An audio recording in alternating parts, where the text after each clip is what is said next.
வணக்கம் ஃப்ரெண்ட்ஸ். இன்னைக்கு நம்ம வீடியோல யூடிஆர் நம்பர்னா என்ன, ஸோ இது எதுக்காக பயன்படுத்துறோம், இந்த யூடிஆர் நம்பரை ஆன்லைன்ல நம்ம பே பண்ணக்கூடிய ஜிபே, ஃபோன்பே மற்றும் இதர ஆப்ல எப்படி நம்ம செக் பண்றது அப்படின்றத பார்க்க போறோம். நீங்க ஃபோன்பே அல்லது கூகுள் பே இல்ல மற்ற ஆப் மூலயமா நீங்க யாருக்காவது பணம் அனுப்புறீங்க அப்படின்னா அந்த டிரான்சாக்ஷனுக்கு ஒரு யூனிக் நம்பர் வருங்க. அந்த நம்பர் தான் யூடிஆர் நம்பர். யூடிஆர் நம்பர்னு சொன்னா unique to transaction reference number அப்படின்னு அதனோட ஃபுல் ஃபார்ம் இருக்கும். இதை பயன்படுத்தி டிரான்சாக்ஷனோட ஸ்டேட்டஸ் என்னன்றது நம்ம செக் பண்ணுவோம். ஃபோன்பேல செக் பண்ணணும்னா ஃபோன்பே ஆப்பை ஓப்பன் பண்ணுங்க, ஹிஸ்ட்ரி செக்ஷன்ல போங்க, அந்த டிரான்சாக்ஷனை செலக்ட் பண்ணுங்க, கீழே ஸ்க்ரோல் பண்ணீங்கன்னா யூடிஆர் நம்பர் அங்கே தான் இருக்கும்.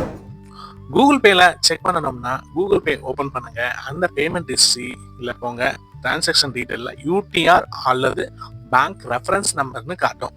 அந்த நம்பரை காப்பி பண்ணி உங்களோட பேங்க் ஆப்ல இல்ல இன்டர்நெட் பேங்கிங் டிரான்சாக்ஷன்ல சர்ச் பண்ணீங்க அப்படின்னா டிரான்சாக்ஷன் ஸ்டேட்டஸ் என்னன்றது கன்ஃபார்மா தெரிஞ்சுக்கலாம்.